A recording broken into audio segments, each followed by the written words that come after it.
So I'm the head of contract.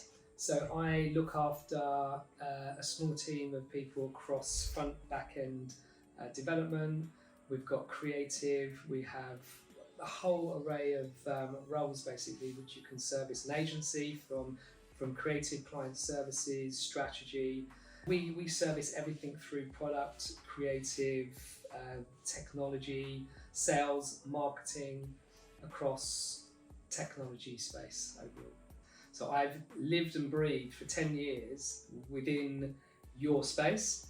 So when they come to me with a role, I know exactly what that role entails. I know who that role holder liaises with, how the projects come into the business and where they fit in and how they can move that through the business until obviously till the product gets produced.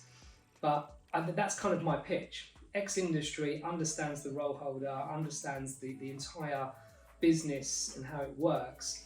And also I'm very consultative in the way I approach every candidate and client. I think everyone says that, but I truly am.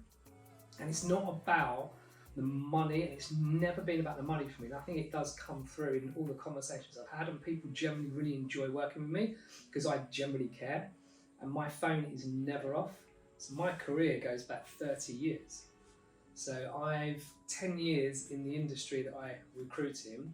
So I used to be a designer, business development manager, sales manager, project manager. I used to do every role basically within an agency. I think the reason I got into recruitment is because my brother was driving around in a Porsche and he had a Rolex and he was doing recruitment and I was driving around in a Ford Focus. So 20 years I've been in recruitment, and I've been working for quite a few companies actually, but I've been at RedCat for nearly 4 years.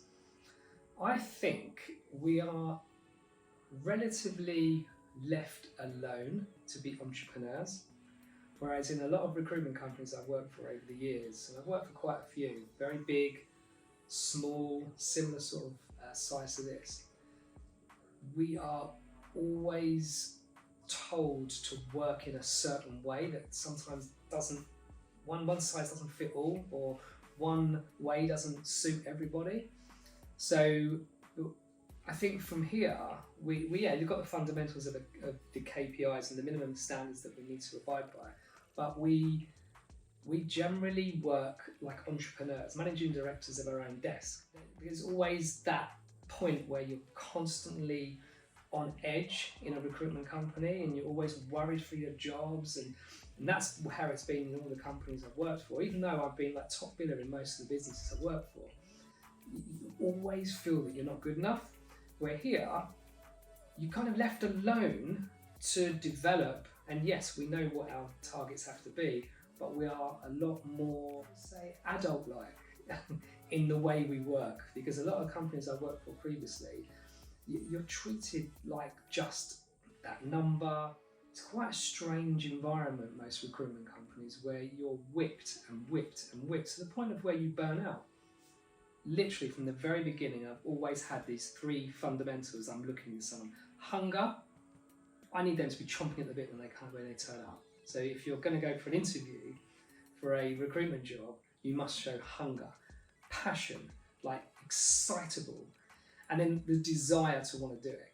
Like that, you've got literally so many goals, and it's all based on what you're going to do through recruitment. So hunger, passion, and desire is something you need to come with when you want to interview for a recruitment job.